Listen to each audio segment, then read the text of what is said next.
నమస్కారం సార్ ఆంజనేయ రెడ్డి గారు. నమస్కారం. నమస్కారం. మీరు మాకు ఇలా టైం కేటాయించినందుకు చాలా ధన్యవాదాలు సార్. నేను థ్యాంక్ యూ. నా పేరు నరేష్. నేను మ్యూనిక్ లో ఉంటాను, జర్మనీలో.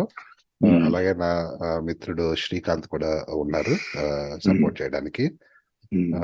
మీతో ఇలా మాట్లాడటం చాలా ఆనందంగా ఉంది సార్. Thank you. మీరు చాలా పబ్లిక్ సర్వీస్ లో చాలా అనుభవం ఉంది. మీరు సర్వీస్ రిటైర్ అయిన తర్వాత కూడా మీరు యాక్టివ్ గా ఉన్నారు, గవర్నమెంట్స్ కి సహాయం చేస్తూ ఉన్నారు. మీ అనుభవాలు కొంచెం తెలుసుకుందామని, అలాగే ఈ ఛానల్ వినే వాళ్ళకి మీ అనుభవాలు చెప్పాలని మేము మిమ్మల్ని అప్రోచ్ అయ్యాము సార్. మీరు హైయెస్ట్ జాబ్ సివిల్ సర్వీసెస్ లో IPS గా చాలా సంవత్సరాలు, చాలా దశాబ్దాలు సేవ చేశారు. మీరు నెల్లూరు నుంచి వచ్చారని మేము విన్నాము. మీ చిన్నప్పుడు మీరు పెరిగిన వాతావరణం మిమ్మల్ని ఎలా ఇన్ఫ్లుయెన్స్ చేసింది సార్? అంటే మీ వరల్డ్ వ్యూని, అంటే సొసైటీ పట్ల, పాలిటిక్స్ పట్ల కానీ, సమాజం పట్ల కానీ ఎలాంటి ప్రభావం చూపించింది? మీరు పెరిగిన వాతావరణం, మీ తల్లిదండ్రులు దగ్గర మీరు పెరిగిన వాతావరణం కానీ, మీ చుట్టుపక్కల మీ వాతావరణం, మీరు గ్రామీణ వాతావరణమా, ఎలాంటి వాతావరణం మీ దగ్గర ఉంది? ఈవెన్చువల్ గా పబ్లిక్ సర్వీస్ వైపు మళ్ళటానికి దాని యొక్క ఇన్ఫ్లుయెన్స్ ఏమన్నా ఉందా? పబ్లిక్ సర్వీస్ లో మళ్ళీ దాని ఇన్ఫ్లుయెన్స్ కాదు, కానీ నేను ఒక విలేజ్ బ్యాక్గ్రౌండ్ నుంచి వచ్చాను, గ్రామీణ వాతావరణం నుంచి వచ్చాను. మాది middle class landed family, agriculturist మా ప్రొఫెషన్. మా ఎన్సిస్టర్స్ అందరూ, even today my younger brother also is a practising agriculturist. అందువల్ల మాది టోటల్ అగ్రికల్చరల్ బ్యాక్గ్రౌండ్ మాది. ఒకటేంటంటే మా ఫ్యామిలీలో హై స్కూల్ వెళ్ళింది నేనే మొదటి వాడిని. ఇంత మా పేరెంట్స్ అంతా కూడా, మా ఫాదర్, గ్రాండ్ ఫాదర్ అంతా కూడా విలేజ్ లెవెల్ ఎడ్యుకేషన్, కానీ వాళ్ళు హై స్కూల్కి కూడా వెళ్ళలేదు. నేను మమ్మల్ని హై స్కూల్కి పంపించారు, మా ముగ్గురు బ్రదర్స్ని. మా ఊళ్ళో నేను సెకండ్ గ్రాడ్యుయేట్. మాకంటే ముందు ఇంకొక ఆయన ప్రేమ్ సాగర్ అని, ఆయన ఫస్ట్ గ్రాడ్యుయేట్, ఇంజనీరింగ్ గ్రాడ్యుయేట్. ఆయన కన్వర్టెడ్ క్రిస్టియన్. అంటే ఆ రోజుల్లోనే క్రిస్టియానిటీ తీసుకొని ఎడ్యుకేషన్లోకి పోయారు వాళ్ళు. Schedule caste person. ఆయన ఫస్ట్ గ్రాడ్యుయేట్, నేను second graduate. Third graduate, second graduate ఒక అగ్రికల్చరల్ సైంటిస్ట్. ఆయన ఈ పాస్టర్ అయినా. అట్లా మాది టిపికల్ విలేజ్ బ్యాక్గ్రౌండ్. మాకేం పెద్ద సర్వీసెస్ ఇలాంటి ట్రెడిషన్ ఏమి లేదు. నేను ఎందుకు సర్వీసెస్ లోకి వచ్చానంటే, after doing my postgraduate studies in mathematics, I realized I was not good in it. So I must do something else అని అనుకున్నాను. I should not be teaching mathematics because I knew I wasn't very good at it. That is how I took to services. Sir, మీరు ఒక interesting point చెప్పారు. గ్రామీణ వాతావరణంలో ముఖ్యంగా మీరు 50లో 60లో పెరిగి ఉన్నారు. మీ చిన్నతనం, మీ బాల్యము. ఆ టైంలో మీ ఊర్లోని ఫస్ట్ గ్రాడ్యుయేట్ ఒక దళిత్ బ్యాక్గ్రౌండ్ నుంచి వచ్చారని చెప్పారు. ఇది చాలా ఇంట్రెస్టింగ్ ఇన్సైట్ సార్. అంటే జనరల్ గా మనం అంటే 50-60 దశకాల్లో ఇలాంటి ఇది కొంచెం అరుదుగా జరుగుతుంది. దాని గురించి అలా అరుదు ఏం లేదు. చిన్నప్పుడు చాలా మంది మా ఊళ్ళో, మా టీచర్స్ కూడా many of them were Christians. Manikyam అనే ఒక ఆయన, దేవ సహాయము, దేవదానము, ఇట్లా ఉండే వాళ్ళ పేర్లు. అంటే వాళ్ళు క్రిస్టియనైజ్ అయిన తర్వాత they were the first people to go to school. Then many of them became teachers also. అట్లా Nellore being close to Chennai, Madras, Christian activity బాగా ఉండేది టౌన్లో. వీళ్ళందరినీ బాగా చదివించి వాళ్ళు ఆ రోజుల్లోనే వాళ్ళ టీచర్స్ అదే అయినారు అన్నమాట. ఓకే సార్, ఈ పాయింట్ కోసం నేను మళ్ళీ ఒకసారి నేను టచ్ చేస్తాను తర్వాత మనం రిలీజియస్ బిలీఫ్ గురించి మాట్లాడుకునేటప్పుడు. సో మీకు స్పెసిఫిక్ గా మోటివేషన్ ఉండేదా సివిల్ సర్వీసెస్ తీసుకోవాలని, లేక మీరు కాకతాళీయంగా మీ చదువు అయిన తర్వాత వచ్చారా? కాకతాళీయంగా కాదు. నేను యూనివర్సిటీలో, నేను మధ్యప్రదేశ్లో చదివాను నా post graduate studies in Sagar university. అక్కడ నేను చదివేటప్పుడు నేను మ్యాథమెటిక్స్ చేసేవాడిని పోస్ట్ గ్రాడ్యుయేట్ కోర్సులో. అప్పుడు యూనివర్సిటీలో ఒక కాంపిటీషన్ పెట్టారనమాట, థర్డ్ ప్లాన్ అప్రైజల్ అని. అది ఎకనామిక్స్ డిపార్ట్మెంట్ వాళ్ళు పెట్టారు. నేను అప్పటికి ఈ స్వరాజ్య అనే జర్నల్ ఇవన్నీ రెగ్యులర్గా చదువుతూ ఉండేవాడిని. నాకు కొంచెం జనరల్ నాలెడ్జ్ అట్లా interest in economics that kind of thing ఉండేది. కానీ నా సబ్జెక్ట్ మ్యాథమెటిక్స్. నేను కూడా ఒక పేపర్ రాశాను, ఇది థర్డ్ ప్లాన్ అప్రైజల్ గురించి. అది నా ఫ్రెండ్ ఒక ఆయన పూర్ణచంద్రరావు అని విజయవాడ ఆయన తీసుకెళ్లి డిపార్ట్మెంట్లో పెట్టాడు అనమాట. వాళ్ళ డిపార్ట్మెంట్లో నా పేరుతో కాకుండా ఆయన పేరుతో పెట్టాడు. పెట్టినప్పుడు that was adjudged is one of the good papers. So అక్కడ ఉన్న నా మిత్రులు కొంతమంది, నీకు రైటింగ్ స్కిల్ ఉంది, నువ్వు సర్వీసెస్ రాస్తే ఎగ్జామ్ రాస్తే బాగుంటుంది అని, భాస్కర్ రావు అని నా ఫ్రెండ్ ఆయన. భాస్కర్ రావు అంటే డాక్టర్ రావు శంకర్ బ్రదర్. ఆయన డాక్టర్ రావు IAS స్టడీస్ అట్లా ఉండేది హైదరాబాద్, ఢిల్లీలో. ఆయన యంగర్ బ్రదర్. ఆయన కొన్నిసార్లు ఎగ్జామ్ రాసి పాస్ కాకుండా వచ్చి మాతో మళ్ళీ ఇక్కడ లిటరేచర్ చదువుతా ఉన్నాడు. ఆయన చెప్పాడు, చూడు నీకు ఈ రైటింగ్ స్కిల్ ఉంది కాబట్టి it's better you take a chance at the civil service అని చెప్పాడు. ఫస్ట్ ఆయన చెప్పింది. తర్వాత నేను ఇంటికి వచ్చిన తర్వాత my father said either civil services or you study law అని మా ఫాదర్ చెప్పారు. ఎందుకంటే వాళ్ళకి విలేజ్లో లా చదవడం అది కామన్ కదా ఆ రోజుల్లో. సో నాకు లా చదవడం పెద్ద ఇంట్రెస్ట్ లేదు. సరే సివిల్ సర్వీసెస్కి రాద్దామని చెప్తే మై ఫాదర్ ఆయన మెడ్రాస్కు పోయి చదువున్నారు. అప్పటికే నెల్లూరు నుంచి ఎన్నిసార్లు మెడ్రాస్ పోయేవాళ్ళం, మాకు మెడ్రాస్ కొత్త ఏం కాదు. నేను మళ్ళీ పోయిన ఊరికి ఎందుకు పోవాలని చెప్పి ఢిల్లీకి వెళ్ళిపోయినాను. నేను ఢిల్లీకి వెళ్ళిపోయి అక్కడ 1 సంవత్సరం ఉండి సివిల్ సర్వీస్ ఎగ్జామినేషన్ ప్రిపేర్ అయ్యి మ్యాథమెటిక్స్ వదిలేసి ఆల్ హ్యుమానిటీస్ సబ్జెక్ట్స్ తీసుకొని చదివి రాసి ఒకటేసారి రాశాను, ఒకటే ఇంటర్వ్యూకి పోయినాను, ఒకటే సర్వీస్లోకి వచ్చాను. And those days 24 years was the maximum age limit. So I got into the service at 23. Thank you sir. మీరు సివిల్ సర్వీసెస్ గురించి చెప్పినప్పుడు ఒకటే అటెంప్ట్ చేశాను ఫస్ట్ టైం అని చెప్పారు. ఒకసారి కొంచెం కాంపిటీషన్ వైపు వెళ్దామంటే, ఎందుకంటే మీరు సివిల్ సర్వీసెస్ ఆస్పిరెంట్స్ కి గైడెన్స్ లో కూడా చాలా ఇన్వాల్వ్ అయి ఉన్నారు. హైదరాబాద్ స్టడీ సర్కిల్ తో అసోసియేట్ అయి ఉన్నారు. సో అప్పట్లో అసలు ఎక్స్పోజర్ ఎలా ఉండేది సార్ సివిల్ సర్వీసెస్ కి? ఇప్పుడున్న సివిల్ సర్వీసెస్ ఆస్పిరెంట్స్ ఆల్మోస్ట్ మేము 5-6 అటెంప్ట్స్ చూస్తున్నారు. ఆల్మోస్ట్ వాళ్ళ గ్రాడ్యుయేషన్ అయిపోయిన తర్వాత ఒక 5 years 6 years దాని మీదే ఉంటున్నారు సివిల్ సర్వీస్ పాస్ అవడానికి. అండ్ మామూలుగా అడిగేటప్పుడు ఏం చెప్తున్నారు, 2/3 ఆఫ్ ద క్యాండిడేట్స్ వాళ్ళ second attempt, third attempt, fourth attempt లో క్వాలిఫై అయిన వాళ్ళే ఉంటున్నారు వచ్చిన వాళ్ళందరికీ. ఇప్పుడు మీరు చెప్పినట్టు ఫస్ట్ అటెంప్ట్ లో క్వాలిఫై అయ్యే వాళ్ళు చాలా అరుదుగా ఉంటున్నారు. వాళ్ళ వయసు కూడా 26-27 ఏళ్ళు ఉంటున్నాయి. ఆ రోజుల్లో మాక్సిమం ఏజ్ 24 మాకు. అవును సార్. సో కాబట్టి 2-3 ఛాన్సెస్ కంటే ఎక్కువ అవకాశం ఉండేది కాదు. అప్పటికే కొంతమంది లెక్చరర్స్ గా పనిచేస్తూ ఉండి వచ్చి పాస్ అయిన వాళ్ళు చాలా మంది ఉండేవాళ్ళు. నేను మ్యాథమెటిక్స్ చెప్పాను కదా, మ్యాథమెటిక్స్ లెక్చరర్ గా నేను ఉండదలుచుకోలేదు. ఆ రోజుల్లో ఉన్న జాబ్సే లెక్చరర్స్ జాబ్స్ ఇట్లాంటివి ఉండేవి. నాకు ఇంట్రెస్ట్ లేదు కాబట్టి నేను కంప్లీట్లీ దీని మీదే కాన్సన్ట్రేట్ చేసి ఒకటేసారి ఎగ్జామినేషన్ రాశాను. అందులో ఇంకోటి ఏంది, నేను ఈ మ్యాథమెటిక్స్ వదిలేశాను కాబట్టి ఇండియన్ హిస్టరీ, పొలిటికల్ సైన్స్ ఇవన్నీ హ్యుమానిటీస్ తీసుకొని, బ్రిటిష్ హిస్టరీ తీసుకొని 1 year లో మళ్ళీ పోస్ట్ గ్రాడ్యుయేట్ లెవెల్ చదవాలి కదా. అందువల్ల నేను totally devoted myself to this thing and then the very first opportunity I got in. అది దట్స్ రియల్లీ గ్రేట్ సార్. ఇక్కడ ఈ సివిల్ సర్వీసెస్ ఆస్పిరెంట్స్ లో మీరు కొన్నిసార్లు సందర్భాల్లో చెప్పారు కూడాను, ఈ నార్త్ ఇండియన్స్ కి సౌత్ ఇండియన్స్ కి తేడా ఉంది. వాళ్ళ ఆస్పిరెంట్స్ లో ఎక్కువగా నార్త్ ఇండియన్స్ వస్తున్నారు. ఎస్పెషల్ మన రిప్రజెంటేషన్ ఆంధ్రప్రదేశ్ నుంచి కానీ జనరల్ గా సౌత్ ఇండియన్స్ తక్కువ ఉంటుంది అన్నారు.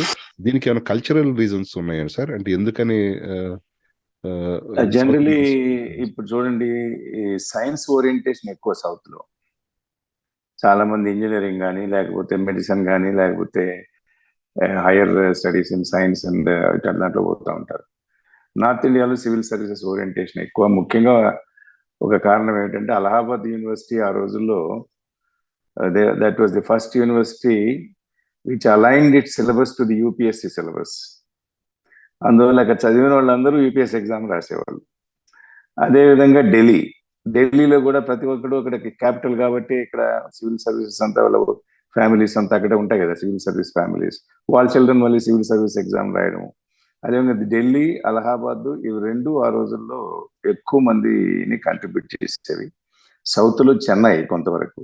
Andhra Pradesh was ఓఫుల్లీ bad. For example మేము జాయిన్ అయిన సంవత్సరం అంటే 1966లో there were only 12 people in all services put together.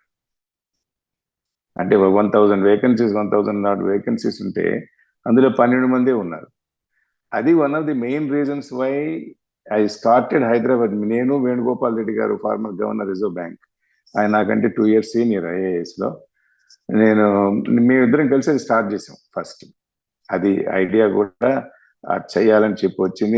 నేను డాక్టర్ రావు దగ్గర ఉన్నాను కాబట్టి ఢిల్లీలో, అది సక్సెస్ఫుల్గా ఆయన రన్ చేస్తున్నాడు కాబట్టి ఆయన సహకారంతో మనం చేస్తే బాగుంటుందని మేమిద్దరం కలుసుకొని, Venugopal Reddy also was very bright student of economics and all that. He was also lecturer in economics for 1 year. ఆయన మేమిద్దరం కలిసి దీన్ని 1976లో స్టార్ట్ చేసినాం. అంటే ఇప్పుడు 47 years now. మీరు సర్వీస్ లో ఉండగానే స్టార్ట్ చేయాలనుకున్నారు? It's a non profit service. I was అప్పటికి ఒక 10 years అయిందేమో నాకు సర్వీస్ లో, అంతే. Non profit organisation, entire office bearers అంతా మేమంతా సివిల్ సర్వెంట్స్ అయిన దాంట్లో. మా ఇంటెన్షన్ ఏమిటంటే, Andhra Pradesh is the word we used also, we should get our fair share of the union civil services అని చెప్పి మొదలుపెట్టి, అది ఎంత ఇంపాక్ట్ ఇచ్చిందంటే, before long, in about less than 10 years, Andhra Pradesh became the third largest contributor to civil services.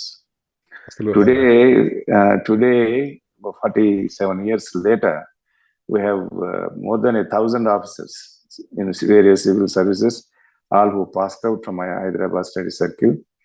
And then civil services కాకుండా public sector undertakings లో, reserve bank లో, nationalise banks లో, వీటన్నిటిలో ఉన్నారు వాళ్ళు.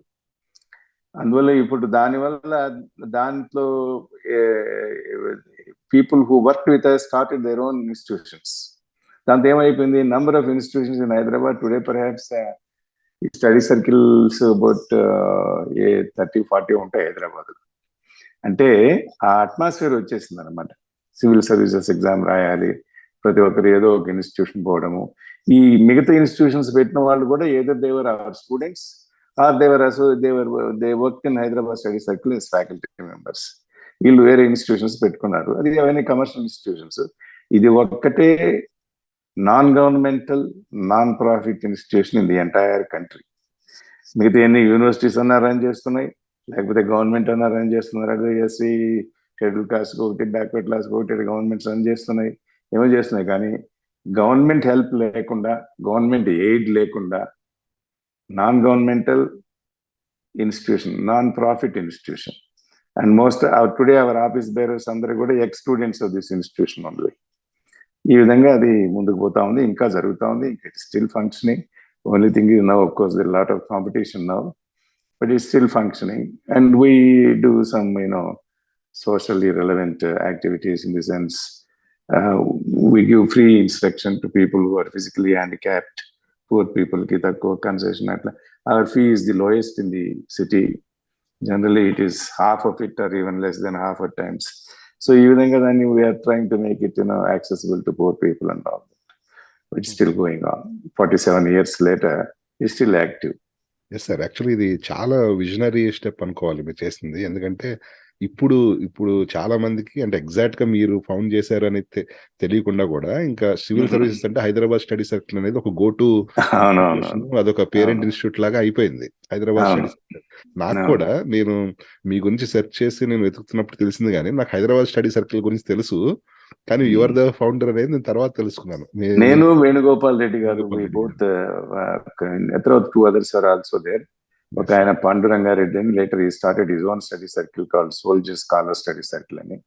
ఇప్పుడు పాపులర్ గా ఉన్న IAS స్టడీ సర్కిల్ అని రామచంద్రారెడ్డి, ఆర్సి రెడ్డి అంటారు ఆయన. ఆర్సి రెడ్డి చాలా ఫేమస్, పాపులర్ అయింది ఇది. వీళ్ళందరూ both RC Reddy and this Panduranga Reddy both work in Hyderabad study circle for almost 10 years before they started their own institutions. They were faculty members here. So they started their own, but they are not, they are commercial institutions. మాత్రం non profit institution. So RC Reddy గారు మీ Hyderabad study circle నుంచి వచ్చారా? He taught for 10 years almost in Hyderabad study circle, and Dr. Rao's recommendation తో ఆయన తీసుకున్నాను నేను first Hyderabad. I was in Delhi Dr. Rao said, this man will be useful to you, take him and employ him. And that's how he came and worked with us. But his contribution was considerable. He and this Panduranga Reddy, both were, they helped in stabilizing the institution. And more than all these people, Dr. Rao, 3-4 years regularly ఆయన వచ్చి teach చేసేవాడు ఇక్కడ. ఆ తర్వాత ఆయన రావడం మానేశాడు. Then we went off on our own. Okay sir, it's amazing journey sir. Hyderabad study circle అనేది దానికి ఒక పెద్ద చరిత్ర ఉంది, దాని గురించి డిస్కస్ చేసుకోవాలి. ఎందుకంటే రాయించాలని కూడా ప్లాన్ చేస్తున్నాను నేను, ఎందుకంటే ఇంకెన్ని రోజులు ఉంటుందో ఏమిటో తెలియదు. బట్ దాన్ని of course we feel we are still relevant, and then we are continuing with it, and we are keeping the fee very low. అవతల వాళ్ళు 1,20,000 అంటే మా దగ్గర 40,000-50,000 ఉంటుంది అట్లా అన్నమాట. అందువల్ల we want to know at times governments also, as they send their candidates towards the times.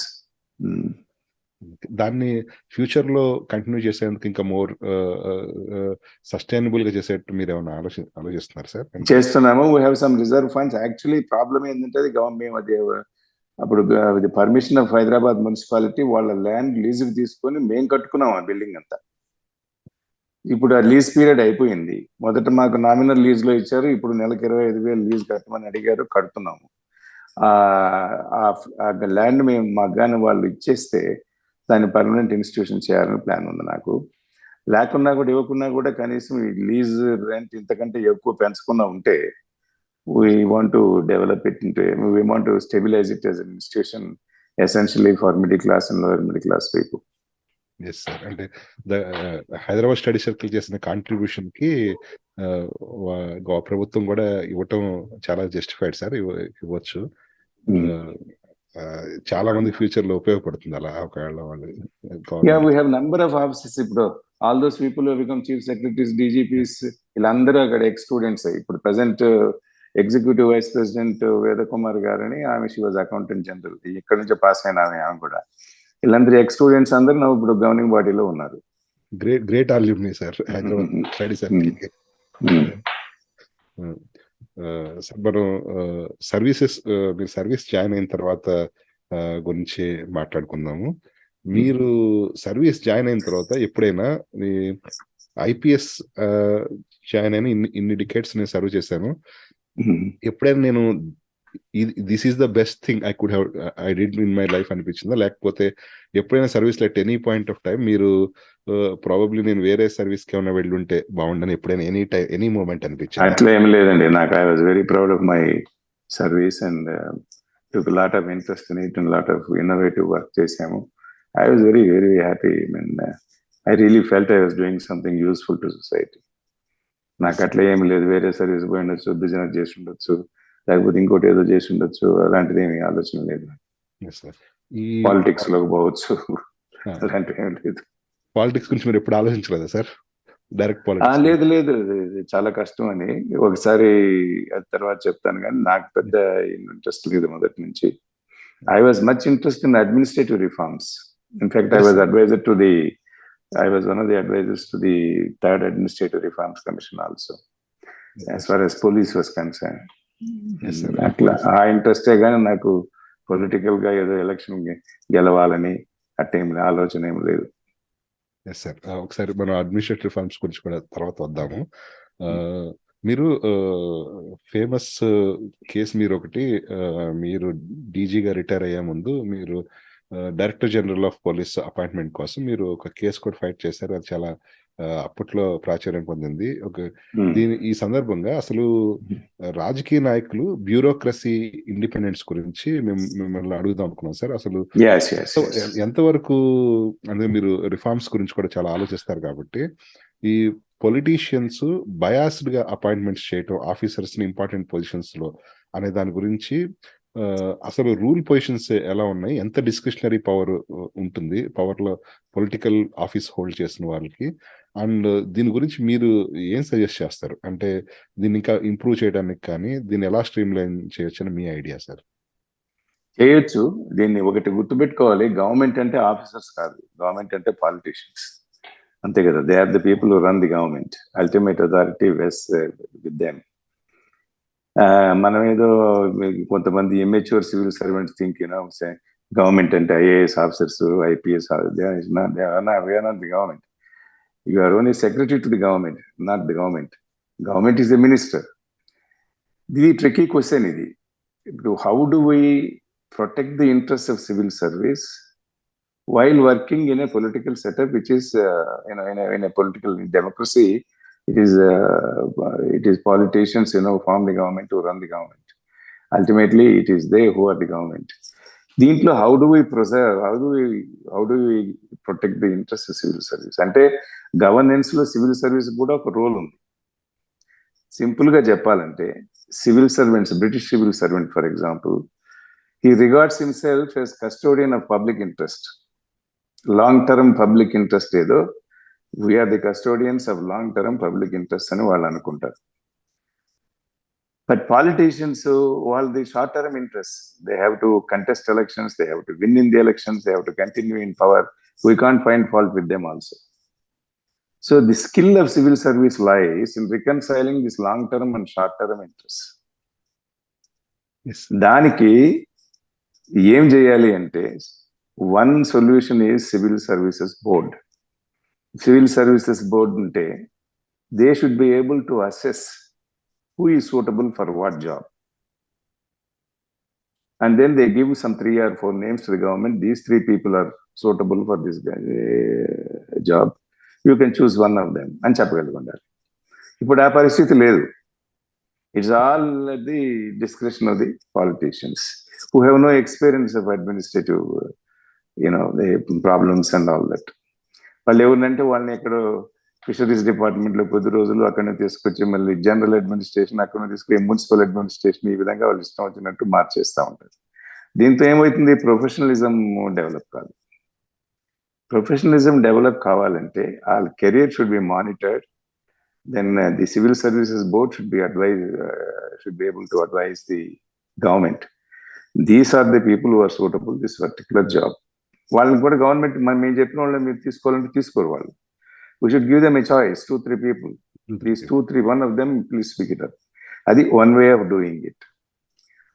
As far as police is concerned, it's totally a different problem. ఎట్లంటే ఇది మంది ఇండియాలో కొలోనియల్ ట్రెడిషన్ మంది. అంటే పాత రోజుల్లో బ్రిటిష్ వాళ్ళు వాళ్ళ కంట్రీకి ఒక టైప్ ఆఫ్ పోలీసింగ్ పెట్టుకున్నారు, కాలనీస్ ఇంకో టైప్ ఆఫ్ పోలీసింగ్ పెట్టుకున్నారు. For example in Ireland, India, వీటన్నిటిలో ఒకటి ఉన్న policing was different from policing in UK. So దానికి పోలీస్ న్యూట్రాలిటీ దెబ్బతినింది అక్కడ. ఎందుకంటే police is subordinated entirely to the government. Colonies లో వాళ్ళు ఆ రోజుల్లో ఏమనుకున్నారంటే పోలీసు లేనిదే రెవెన్యూ కట్టడు ఎవడు, రెవెన్యూ కట్టాలంటే రెవెన్యూ డిపార్ట్మెంట్కి పోలీస్ అసిస్టెన్స్ ఉండాలి, కాబట్టి police should be part of the government. బ్రిటన్లో ఆ సిచ్యువేషన్ లేదు. Police is independent by tradition, by culture, by custom, it is independent. But ikkada కాదు కదా, it's part of the government. So when it is part of the government, it's not autonomous. ఇప్పుడు criminal justice system అంటే 3-4 wings ఉంటాయి. 1 police, 2 prosecution, 3 judiciary. Judiciary is autonomous. Prosecutor is not autonomous, police is also not autonomous. So what is the point in Britain లో వీటిల్లో police judiciary లాగా autonomous sir? Yes, by tradition they don't interfere with police work at all. The administrators or ministers చేస్తే వాడికి అసలు political కెరీరే దెబ్బతింటుంది అక్కడ. అంత ఆ ట్రెడిషన్ ఉంది అక్కడ. మన దగ్గర అది లేదు కదా. ఇక్కడ కాలనీస్ లో it was part of the government in India. So it is part of the government, minister చెప్పినట్టు వినాలి, లేకపోతే తీసి అవతలు పడేస్తారు వాళ్ళు. అందువల్ల పోలీస్ న్యూట్రాలిటీ అనేది ఇక్కడ రాలేదు. That is police should be neutral between the ruling party and the opposition parties. ఆ న్యూట్రాలిటీ లేదు. అసలు ఈ పవర్ కోసమే రాజకీయం అంతా చేసినట్టుంది సార్ ఇప్పుడు. అంటే పోలీస్ చేతిలో ఉండటం అనేది రాజకీయ నాయకులకు బిగ్గెస్ట్ అచీవ్మెంట్. దానికోసమే రాజకీయాలు చేస్తున్నట్టుంది. ఇప్పుడు ఢిల్లీలో అదే కదా ప్రాబ్లం, పోలీసు గవర్నమెంట్ కింద లేదు. అందువల్ల రోజు ఒక్కోసారి చీఫ్ మినిస్టర్నే అరెస్ట్ చేస్తారు వాళ్ళు, లేకపోతే ఇది గవర్నమెంట్ కింద ఉంది, గవర్నమెంట్ ఆఫ్ ఇండియా కింద ఉంది. పోలీసు లేనిదే మనకి ఏం పవర్ ఉండదు అనేది వాళ్ళలో ఇది వచ్చేసింది. కానీ పోలీసులు మనం మిస్యూజ్ చేయకూడదు. ఎన్నో పోలీస్ కమిషన్ రిపోర్ట్స్ ఇవన్నీ ఉన్నాయి కదా. Police they should be allowed to do their job. At the same time autonomy ఇవ్వడంతో అకౌంటబిలిటీ కూడా ఉండాలి. పోలీస్ మిస్బిహేవ్ చేస్తే how to bring them to book అనే దానికి పోలీస్ కంప్లైంట్స్ అథారిటీ ఒకటి క్రియేట్ చేశారు ఇక్కడ యూకేలో. అది మనకు లేదు ఇక్కడ. Similarly judiciary has all the autonomy but no accountability. వాళ్ళని అడిగేవాళ్ళు లేరు, ఏదేదో జడ్జిమెంట్స్ ఇస్తారు. వాళ్ళు ఇష్టం వచ్చినట్టు ఒక్కొక్క కోర్టులో ఒక్కొక్క జడ్జిమెంట్. ఇప్పుడు ఆ యునానిమిటీ లేకుండా పోయింది. ఇప్పుడు కంటెంట్ ఆఫ్ కోర్ట్ అవుతుంది అడిగితే అనే భయము. దాంతో ఏమైతుంది, judiciary has autonomy but no accountability. Police has neither autonomy nor accountability. Public prosecutor అయితే ఇంకా ఎవరికి సంబంధం లేదు. ఇలాంటి కన్ఫ్యూషన్ క్రియేట్ అయిపోయింది ఇక్కడ. దీన్ని రీఆర్గనైజ్ చేయడానికి ఎన్నో రిపోర్ట్స్ ఉన్నాయి. మలీమత్ కమిటీ రిపోర్ట్ అని ఒకటి, చాలా ఎంటైర్ క్రిమినల్ జస్టిస్ సిస్టమ్ మీద ఆయన రిపోర్ట్ ఇచ్చాడు జడ్జి ఆయన. అదేవిధంగా పోలీస్ కమిషన్ రిపోర్ట్స్ ఉన్నాయి, లా కమిషన్ రిపోర్ట్స్ ఉన్నాయి. ఇప్పుడు ఏదో గవర్నమెంట్ ఇప్పుడు కొంత అమెండ్ చేయడానికి చూస్తున్నారు, ఐపీసీ, సిఆర్పిసి, ఎవిడెన్స్ యాక్ట్ అవి. అది తొందరగా చేస్తే మళ్ళీ కన్ఫ్యూజన్ అయిపోతుంది. దానికి మేము కూడా we're involving our cells and we're giving our own proposals to them. As a group form చేసుకున్నాం మేము ఆంధ్రప్రదేశ్, ఇక్కడ తెలంగాణలో. సో ఈ ప్రాబ్లమ్స్ అన్ని ఉన్నాయన్నమాట. అందులో వీటిని మార్చడానికే ఈ పోలీస్ కమిషన్ రిపోర్ట్స్, తర్వాత పోలీస్ అడ్మినిస్ట్రేటివ్ కమిషన్ రిపోర్ట్ అనేది రికమెండేషన్ చేస్తున్నారు. ఆ రికమెండేషన్స్ ఇంతవరకు ఎవరు ఇంప్లిమెంట్ చేయలేదు. సో దీనికి పొలిటికల్ విల్ వస్తుందంటారా సార్? ఎందుకంటే ఇదే ఫైనల్ గా అగ్రి చేయాల్సింది పొలిటీషియన్స్, చట్టసభలు వాళ్ళ చేతిలో ఉంటాయి. బట్ వాళ్ళకి అడ్మినిస్ట్రేషన్, బ్యూరోక్రసీ మొత్తం వాళ్ళ చేతిలో ఉండటమే అసలు పవర్ అంటేనే అది అన్నట్లుగా ఉంది. ఫ్రమ్ దేర్ సైడ్ చేయకపోతే వాళ్ళకే నష్టం. ఇంతకు ముందు చీఫ్ మినిస్టర్ అప్పటి ఆపోజిషన్ లీడర్ ని విశాఖపట్నం బానిలేదు. ఇంతకుముందు చీఫ్ మినిస్టర్, ఇప్పుడు చీఫ్ మినిస్టర్, ఇప్పుడు ఆపోజిషన్ లీడర్ లో ఉన్న అప్పుడు చీఫ్ మినిస్టర్ ఆయన బానిలేదు. ఇది పోలీసింగ్ ఎట్లా అవుతుందండి? Democratic India, people have a right to go anywhere. both now each is enjoying each is suffering the consequence of their own actions. అది అర్థం చేసుకుంటే వాళ్ళు పోలీస్ న్యూట్రాలిటీ తీసుకొస్తారు. అర్థం చేసుకున్నప్పుడు ప్రొటెక్షన్ కోసమైనా independence of bureaucracy, independent police ముఖ్యంగా. Bureaucracy cannot be totally independent. Bureaucracy should be accountable. Police also should be accountable. Autonomy plus accountability. దానికి ఒక ఇన్స్టిట్యూషనల్ సేఫ్ గార్డ్ ఉండాలి. ఆ ఇన్స్టిట్యూషనల్ సేఫ్ గార్డ్ ఏమిటి అని స్టేట్ సెక్యూరిటీ కమిషన్ అని national police commission recommend చేసింది. అదేవిధంగా మలీమట్ కమిషన్ రికమెండేషన్ చేశారు, ఏం చేశారు. అవి ఇంప్లిమెంట్ చేయకుండా కూర్చొని ఉన్నారు 50 సంవత్సరాల నుంచి, 60 సంవత్సరాల నుంచి. ఈ రిఫార్మ్స్ అన్నిటికీ ఇన్ని సజెషన్స్ ఉన్నా కూడా పొలిటికల్ విల్ లేదు. పాలిటిషియన్స్, పవర్ లో ఉన్న వాళ్ళు అది ఇంప్లిమెంట్ చేయాలి, వాళ్ళకేం అది నచ్చదు. అది వాళ్ళు దీన్ని ఏ విధంగా ఉపయోగించుకొని మళ్ళీ మనం పవర్ రావాలని చూస్తూ ఉంటారు. దీనికి మరి ఫ్యూచర్ లో అసలు దీనికైనా సొల్యూషన్ ఉందా సార్? అంటే ఎందుకంటే పీపుల్ కూడా చాలా ఫ్రస్ట్రేట్ అయి ఉన్నారండి. వ్యవస్థల్ని, ప్రభుత్వంలో ఎవరుంటే వాళ్ళ కోసమే పనిచేస్తారు, పోలీసు అడ్మినిస్ట్రేషన్ అని ఉన్నది. ప్రజలకు కూడా వ్యవస్థల మీద నమ్మకం ఉండట్లేదు. వాళ్ళకి కూడా తెలుసు ఇది. ప్రతి ప్రభుత్వం వాళ్ళని మిస్యూజ్ చేస్తా ఉందని చెప్పి తెలుసు. దాన్ని ఏ విధంగా ఇంప్రూవ్ చేయాలనే దాని గురించి ఆలోచించుకొని వాళ్ళకి ఒక అండర్స్టాండింగ్ వచ్చి చేస్తే తప్ప నథింగ్ విల్ హ్యాపెన్. ప్రస్తుతం అయితే అసలు అలాంటి ప్రస్తుతం ఏం చేస్తున్నారంటే ఏ విధంగా పోలీసుని ఇన్ఫ్లుయెన్స్ చేయాలా, ఏ విధంగా ప్రాసిక్యూటర్ని ఇన్ఫ్లుయెన్స్ చేయాలా, ఏ విధంగా జడ్జిని ఇన్ఫ్లుయెన్స్ చేయాలా, ఇది ఆలోచనే కానీ how to make them autonomous and accountable అనేది లేదు. చాలా టైం పడుతుంది అనుకుంటా సార్ ప్రస్తుతం ఉన్న సందర్భాల్లో చూసుకుంటే. పీపుల్ కి ఎలక్టోరల్ పాలిటిక్స్ లో చాలా బిగ్ మ్యాండేట్ వచ్చినప్పుడు పొలిటీషియన్స్ కి ఎట్టి పరిస్థితుల్లో వాళ్ళు బ్యూరోక్రసీ మీద, పోలీస్ మీద కంప్లీట్ అథారిటీ వదులుకునే అవకాశం కనిపించట్లేదు. మరి అది ఎప్పటికి అవుతుందో అది? అంటే వదులుకోవడం కాదు. ఫర్ ఎగ్జాంపుల్ ఇన్వెస్టిగేషన్ ఉంది, యాంటీ కరప్షన్ ఉంది, సిబిఐ ఉంది. ఇవి డైరెక్ట్ గా day to day life of people మీద ఎఫెక్ట్ ఉండదు కదా. లా అండ్ ఆర్డర్ పోలీస్ కి అయితే ఉంటుంది. అట్లీస్ట్ అవన్నీ సపరేట్ చేయొచ్చు కదా. అవి కూడా వాళ్ళ చేతిలోనే ఉన్నాయి. అవును, అవి కూడా వాళ్ళ చేతిలో ఉన్నాయి, ఇన్వెస్టిగేషన్ కూడా. మరి ఇలా ఉంటే ఏ విధంగా ఇంప్రూవ్ అవుతుంది? ఆఫ్టర్ ఆల్ డెమోక్రసీలో we can't discount the role of the politician. He is the man elected by the people. Power is vested in him, not in civil servants. Many civil servants would like to think they are the government. They are not government. They are secretaries to government. Power is with the politician. How to bring them round to accepting this good for everybody అని వాళ్ళకి తెలియాలి. మనం రేపు పొద్దున పవర్లో ఉండకపోవచ్చు, ఆపోజిషన్లో ఉండొచ్చు, అప్పుడు మన పరిస్థితి కూడా ఇట్లే ఉంటుంది. అందువల్ల మనం it is better they should come to an understanding both ruling parties and opposition parties and create this situation where everybody is safe. అదేవిధంగా పోలీసు మిస్బిహేవ్ చేస్తే వాళ్ళని పనిష్ చేసే అవకాశం కూడా ఉండాలి. పోలీస్ కంప్లైంట్స్ అథారిటీ క్రియేట్ చేయాలి. అవి చేయటం లేదు, చేసినా ఎఫెక్టివ్ గా పనిచేయటం లేదు. సెంట్రల్ సిబిఐ కూడా కంప్లీట్లీ అండర్ గవర్నమెంట్ పనిచేయాలి సార్, వాళ్ళకి ఇండిపెండెన్స్ లేదా సిబిఐకి? లేదు, selection of CBI director selection లో ఆపోజిషన్ లీడర్స్ ని ఇన్వాల్వ్ చేసినారు. చేసినా కూడా చీఫ్ జస్టిస్ కూడా ఉన్నారు దాంట్లో. ఉన్నా కూడా somehow they feel at times manage చేస్తా ఉన్నారు. సిబిఐని కూడా వాళ్ళు ఇష్టం వచ్చినట్టు మిస్యూజ్ చేస్తున్నారు, ఇది ఎన్ఫోర్స్మెంట్ డైరెక్ట్ చేస్తున్నారు అనే క్రిటిసిజం రోజు గవర్నమెంట్ మనం చూస్తూనే ఉన్నాం కదా. బట్ వాళ్ళ ఫంక్షనింగ్ లో వాళ్ళు రిపోర్ట్ చేయాలా సార్? అంటే హోమ్ మినిస్టర్ కి వాళ్ళకి రిపోర్ట్ చేయాలా, లేకపోతే ఏదో ఇండిపెండెంట్? అంటే ఇప్పుడు ఇన్వెస్టిగేషన్ లో, ఇప్పుడు సిబిఐ అంటే ఇన్వెస్టిగేషన్ లో no minister can intervene. According to the law, no minister, no politician can intervene. But administratively your subordinated to them.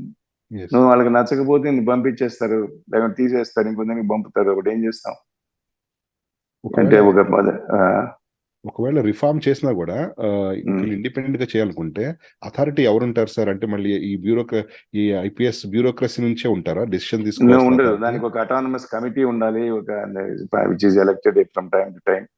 State security commission అని పోలీసు రికమెండ్ చేసినారు. సివిల్ సర్వీసెస్ బోర్డు అని చెప్పి civil service ఉండాలని చెప్పారు, కానీ implement కాలేదు ఇంతవరకు.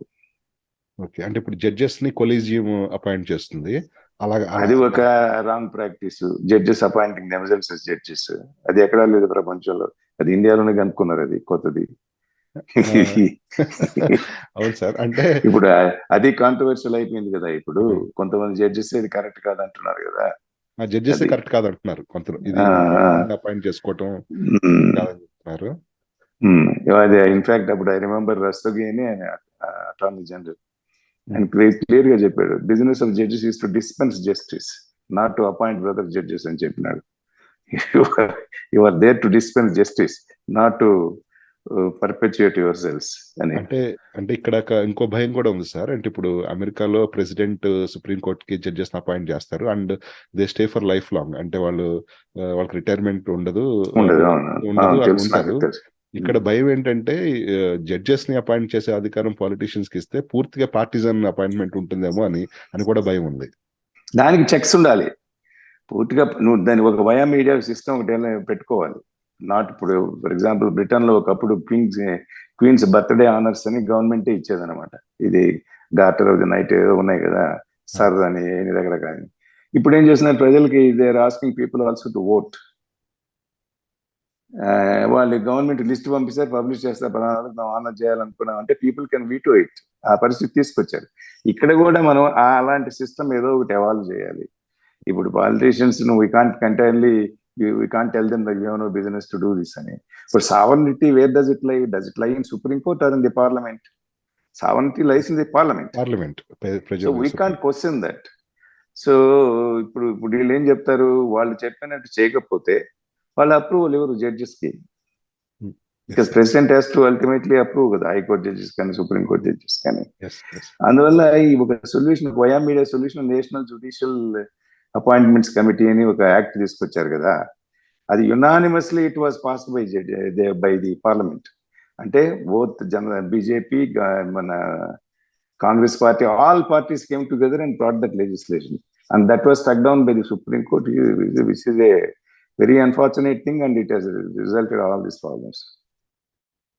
So National Judicial Appointments Committee lo em bettaru, dantlo not merely Supreme Court judges is chairman, but there are other people are also there, opposition people are there, people from ruling party, everybody, the committee will be there to select and to approve the list of judges. అది కొట్టేసేతలకి ఇప్పుడు వాళ్ళు కూడా మేము చెప్పిన వాళ్ళు మీరు include చేయకపోతే కమిటీలో మేము అప్రూవ్ చేయము అంటున్నారు. ఏం చేస్తాం అప్పుడు? Power ultimately lies with the executive. So via media solutions, బుద్ధిజంలో మేము చెప్పినట్టు మధ్య మార్గం ఏమన్నా ఉందని కనుక్కోవాలి. అంతేగాని extreme views they are not going to help. Yes sir, బాగా చెప్పారు. ఈ అంటే నేను ఒకసారి యుఎస్ వెళ్ళినప్పుడు అక్కడ ఒక ఫ్యూ వీక్స్ ఉన్నప్పుడు నేను బిల్ బోర్డ్స్ మీద అడ్వర్టైజ్మెంట్ చూసేవాడిని. జడ్జెస్ మాకు జడ్జి పదవికి అపాయింట్మెంట్ చేయడానికి ప్రజల్ని నేను ఇలా ఇంతమందిని పనిష్ చేశాను, ఇంత నా ట్రాక్ రికార్డ్ ఇలా ఉంది, నాకు ఓటేయండి అని జడ్జెస్ అడుగుతున్నారు. నాకు చాలా షాకింగ్ గా అనిపించింది. ఇప్పుడు జడ్జెస్ అలాంటి ఒక రిటోరిక్ అంటే పబ్లిక్ ని ఇంప్రెస్ చేయడానికి వాడే రిటోరిక్ వేరే ఉంటుంది. అది ఒక్కోసారి అంత విజ్డమ్ ఉండకపోవచ్చు కూడా ఆ డెసిషన్స్ లో. వాళ్ళ జడ్జెస్ ఇలా ఓట్లు అడుగుతున్నారు, మమ్మల్ని అపాయింట్మెంట్ చేయమని అడుగుతున్నారంటే నాకు చాలా సర్ప్రైజింగ్ అనిపించింది. మళ్ళీ ప్రజల దగ్గరికి వెళ్ళి జడ్జెస్ అపాయింట్మెంట్ కూడా ఓట్లు అడుగుతారా? Some countries they are voted senior roles లో they are voted in some countries. అది అదే మన సిచ్యువేషన్ లో ఏ విధంగా చేయాలి, ఆపోజిషన్ లీడర్స్ ఇన్వాల్వ్ చేయాలి, రూలింగ్ పార్టీ వాళ్ళు ఉండాలి, ఆల్సో జ్యుడిషియరీ రిప్రజెంటేటివ్స్ ఉండాలి. ఈ ముగ్గురిని కలిపి పెట్టారు ఆ కమిటీలో, జ్యుడిషియల్ అపాయింట్మెంట్స్ కమిటీలో. That was struck down by Supreme Court. అది ఏమంటే ఇది Supreme Court what is that independence question చేస్తుందని అన్నట్టుగా. Then politicians will also say we don't approve your list అంటారు. అప్పుడు ఏం చేస్తారు? పోయింది కొన్నాళ్ళ క్రితం there was a stalemate, number of vacancies ఉన్నాయి, ఎందుకంటే ఇది list were not approved by the government. ఆ సిచ్యువేషన్ రాకుండా చూసుకోవాలి. మధ్య మార్గం ఏమిటో ఆలోచించాలి. We can't discount the role of the politician. It's very wrong. అది after all they are the government. We can't discount their role. At the same time, we should not enable them to become dictators. There should be checks and balances. ఎట్లా ఏ విధంగా చేయాలి అనేది ఆలోచించాలి. దానికి ఎన్నో solutions ఉన్నాయి. Police విషయంలో ఎన్నో సొల్యూషన్స్ ఉన్నాయి, కానీ ఇంప్లిమెంట్ చేయటం లేదు. ఈ పోలీస్ గురించి మీరు చెప్పారు కాబట్టి ఒక పబ్లిక్ పర్సెప్షన్ ఆఫ్ పోలీస్ గురించి ఒకసారి అడుగుదాం అనుకున్నాను సార్. పబ్లిక్ పర్సెప్షన్ లో పోలీస్ అంటే ఆల్మోస్ట్ అది భయపడాల్సిన ఇష్యూ లాగా, లేకపోతే ఎవరి దగ్గర పొలిటికల్ అథారిటీ ఎవరి దగ్గర ఉంటే వాళ్ళకే పూర్తిగా పనిచేస్తారని, అదర్వైజ్ కూడా ఇట్స్ ఏ స్ట్రాంగ్ ఫోర్స్, మనం భయపడతాం అనే ఒక పర్సెప్షన్ ఉంది. రీసెంట్ గా ఫ్రెండ్లీ పోలీసింగ్ అని ఇలాంటి కాన్సెప్ట్స్ అన్ని వింటూ ఉన్నాము.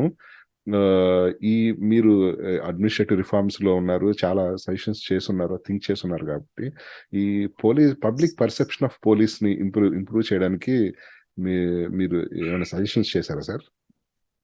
అంటే పబ్లిక్ ఇప్పుడు పోలీస్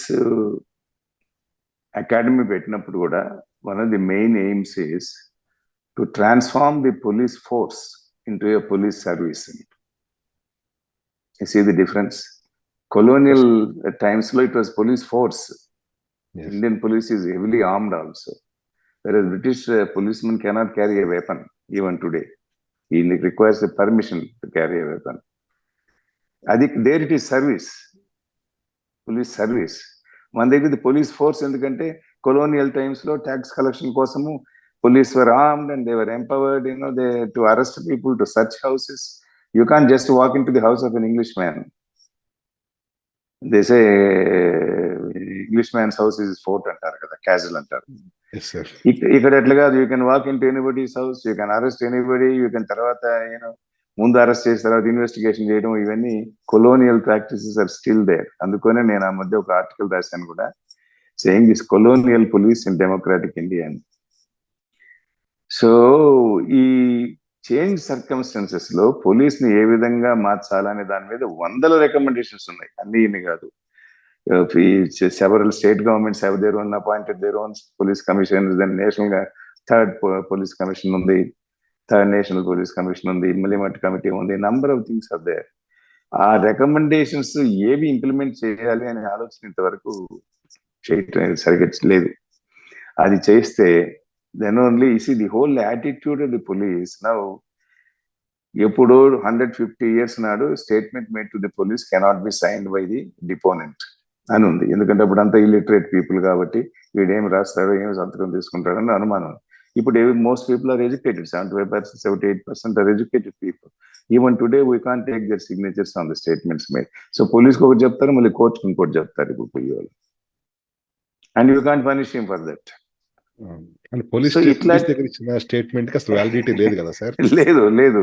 ఎవిడెన్స్ కూడా అడ్మిసిబిలిటీ లేదు. Any confession made to A police officer is not admitted in the court. ఇది హౌ కెన్ ఎట్లుంటుందంటే ఇది ముందు కాళ్ళకి బంధం వేసి రన్నింగ్ రేస్ చేయమన్నట్టుగా ఉంటుంది అనమాట. అందువల్ల పోలీసు ఏం చేస్తారు, extra legal methods, at times even illegal methods చేస్తూ ఉంటారు. ఎందుకు, ఒక పక్క people expect them to be effective, రెండో పక్క లా డజంట్ పర్మిట్ దెమ్, మధ్యలో ఇరుక్కుపోయి ఉన్నారు.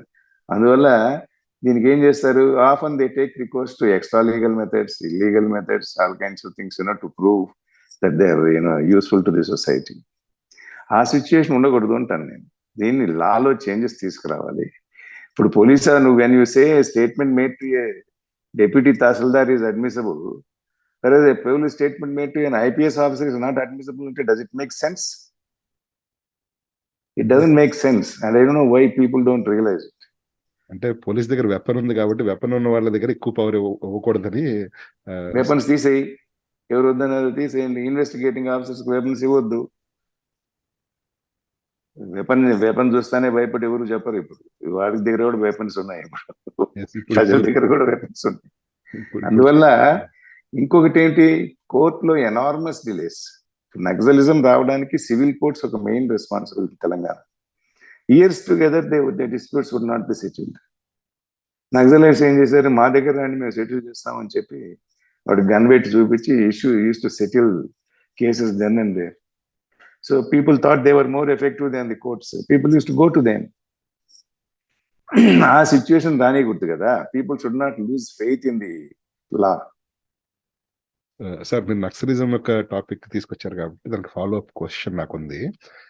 ఒక సేయింగ్ ఉంది సార్, అంటే మామూలుగా సివిల్ సర్వీసెస్ కి ఇంటర్వ్యూకి అటెండ్ అయినప్పుడు వీళ్ళని ఇంటర్వ్యూలో అడుగుతారు నక్సలిజం ఎందుకు వచ్చింది అని అడుగుతారు.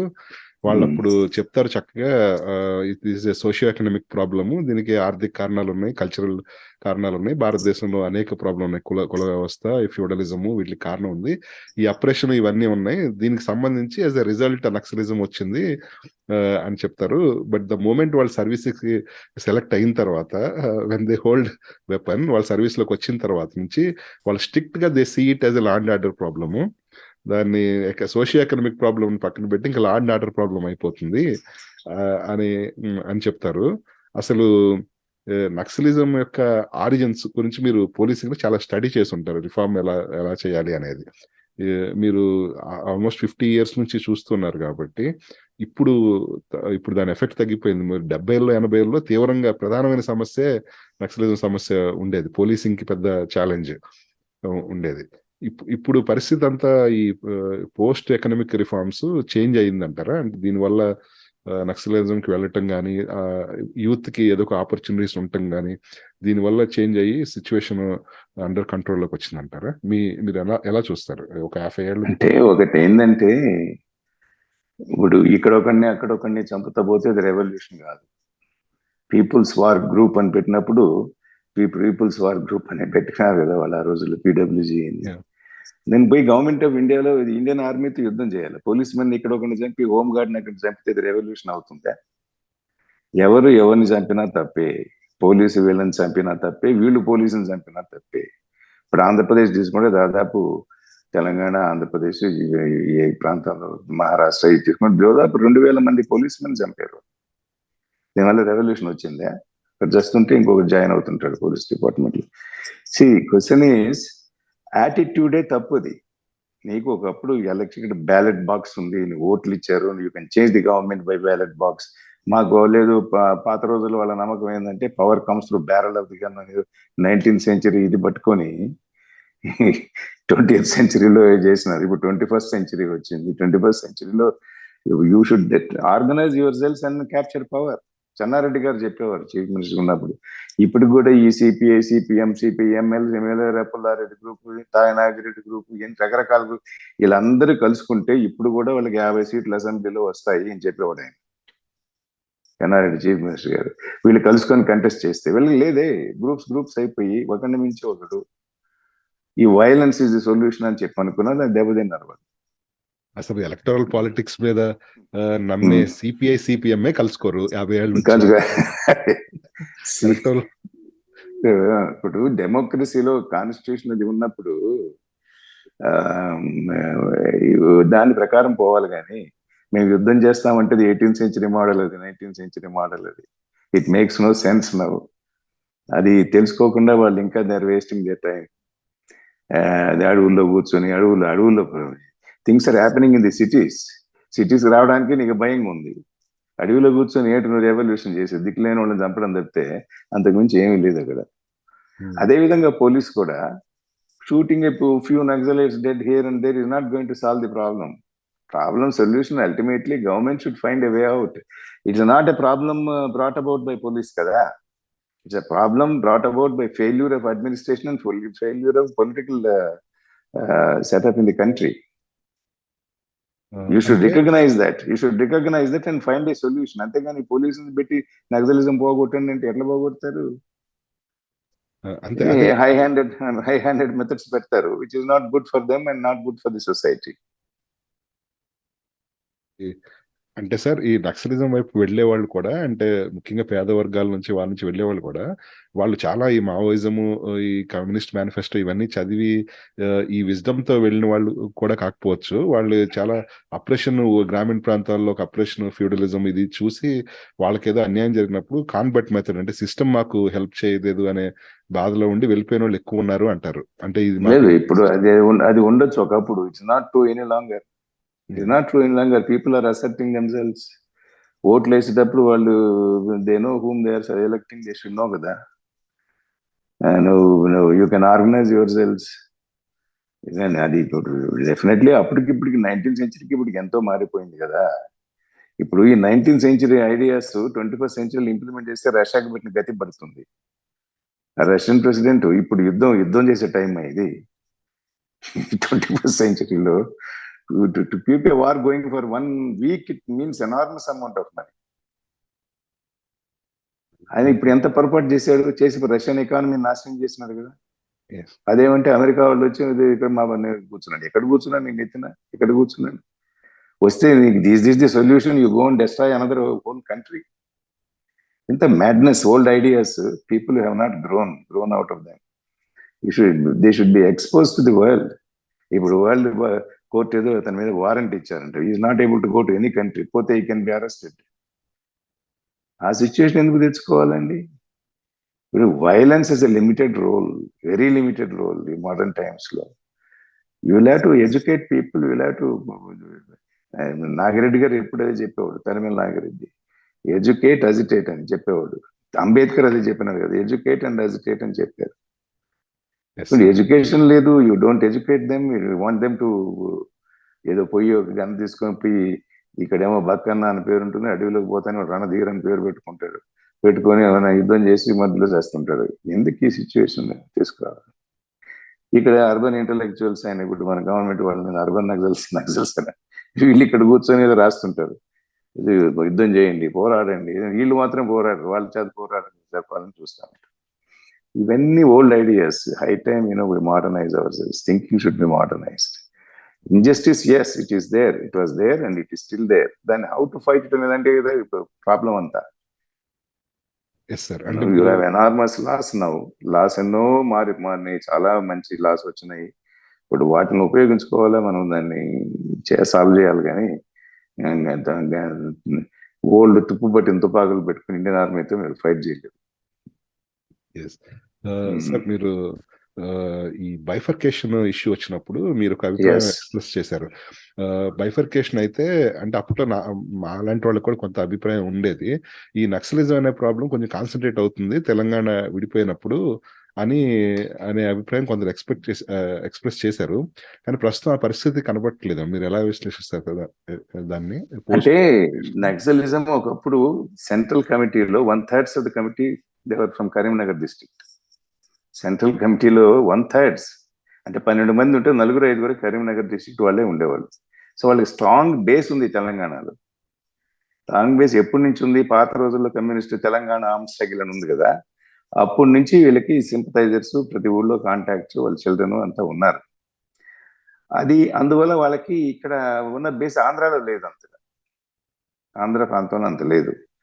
సో అందువల్ల ఇక్కడ అది వచ్చే అవకాశం ఉంది అని చెప్పి అనుకున్నారు. కానీ ఇప్పుడు గవర్నమెంట్ ఎఫెక్టివ్ గా they are putting it down. అందువల్ల ఏం చేశారు, ఇక్కడ నుంచి పక్క స్టేట్కి పోయినారు, ఛత్తీస్గఢ్కి పోయినారు. ఛత్తీస్గఢ్కి పోయి అక్కడ ఉండే వాళ్ళందరూ ఇక్కడ వాళ్ళే, తెలంగాణ వాళ్ళే మోస్ట్ ఆఫ్ దెమ్. అందులోనే ప్రభుత్వాలు చాలా ఎక్స్టెన్సివ్ గా సంక్షేమ పథకాలు, వెల్ఫేర్ బేస్డ్ పాలిటిక్స్ చేయటం కూడా చాలా చాలా దాని మీద చక్క అయింది. కొంతవరకు ప్రజల్లో కొంచెం ఈ వెల్ఫేర్ ఓరియంటేషన్ వచ్చిన తర్వాత ఇది కొంతవరకు చక్క అయి ఉండొచ్చు కొంతవరకు. కానీ ఇది ultimately dated communism all over the world పోయింది కదా, all over the world collapse అయిపోయింది. మీరు ఇక్కడ చిన్న ఛత్తీస్గఢ్ లో కూర్చొని మేమంతా రెవల్యూషన్ చేస్తామంటే ఏమి దాని అర్థం ఉందా? అంటే maybe I'm bit stretching too much sir. అంటే మీరు కమ్యూనిజం ఆల్ ఓవర్ పోయిందని చెప్పారు కాబట్టి ఒక చిన్న క్వశ్చన్ అడుగుతాను. అంటే మీరు you see democratic politics, parliamentary electoral politics అనేది అల్టిమేట్ గా సొసైటీకి సొల్యూషన్ అనే, it will continue for ever అని అనుకుంటారా? అట్లా నేను అనుకోవడం కాదు, అనుకునేది కాదు. That the fact that communism has collapsed is known to everybody. Now the people in the very fact, Lenin statue ne peak పడేసినారే రష్యాలో. I can understand Stalin ది వీకేసారంటే, లెనిన్ ది కూడా వీకేసినారే. And అది పోయింది, అది it has become irrelevant. ఇప్పుడు as you pass by, as the days go, things change. So ఇవి మనం గమనించాలా, చేంజెస్ కూడా గమనించాలా. కానీ కమ్యూనిజంలో ఏం ఇంపాక్ట్ లేదని చెప్పలేము. ఎస్, సోషల్ ఇప్పుడు వెల్ఫేరిజం వచ్చిందంటే maybe because of communism only. 19th సెంచరీలో దాని ఇన్ఫ్లుయెన్స్ వల్ల వెల్ఫేర్ స్టేట్ అనే కాన్సెప్ట్ కూడా వచ్చింది. 1920th సెంచరీస్ వల్ల వచ్చింది, కాదనలేము. అట్ ది సేమ్ టైం కమ్యూనిజంలో ఇప్పుడు ఉన్నాడు ప్యూటిన్, పవర్కి వచ్చాడు, 20 years నుంచి ఆయనే ఉన్నాడు. అది ఏం అడ్మినిస్ట్రేషన్ అండి? ఇప్పుడు ఈయన లైఫ్ ప్రెసిడెంట్ అని డిక్లేర్ చేసుకున్నాడు చైనాలో, Xi Jinping. Is it communism? ఇప్పుడు ఆల్వేస్ మన కమ్యూనిజంలో అల్టిమేట్ సొల్యూషన్ ఏమిటి? Ultimate solution people's power. అటుగా ఇక్కడ ఏమైంది, కమ్యూనిస్ట్ పార్టీ ప్రొలిటేరియట్ డిక్టేటర్షిప్ తో ఆగిపోతా ఉంది. షీ జిన్పింగ్ లైఫ్ టైం ఆయన డిక్లేర్ చేసుకోవడం ఏమిటి ప్రెసిడెంట్? Is it communism? వాళ్ళు అదే కమ్యూనిజం అంటే వాళ్ళు ఏం చేస్తున్నారు, పొలిటికల్ పర్పసెస్ ఉపయోగించుకుంటున్నారు, ఎకనామిక్ పర్పస్ మళ్ళీ క్యాపిటలిజం తీసుకొస్తా ఉంది. మేబీ అది రకమైన మధ్య మార్గం అనుకోవచ్చు ఒక విధంగా మనం. కానీ ఇవి suppressing people and perpetuating yourself, ఇది నోబడీ కెన్ జస్టిఫై దట్ కదా. Britain one individual Russian economy నాశనం అయిపోయింది. And interesting problem today in Russia, all the professionals have left Russia. Other countries వెళ్ళిపోయి మీలాంటి వాళ్ళు, మీరు జర్మనీకి పోయినట్టు వాళ్ళు చుట్టుపక్కల కంట్రీస్ లో ఉద్యోగాలు, జర్మనీ కూడా చాలా మంది వచ్చేసారు. Is what I'm saying. మళ్ళీ to rebuild Russia it will take another 50 years.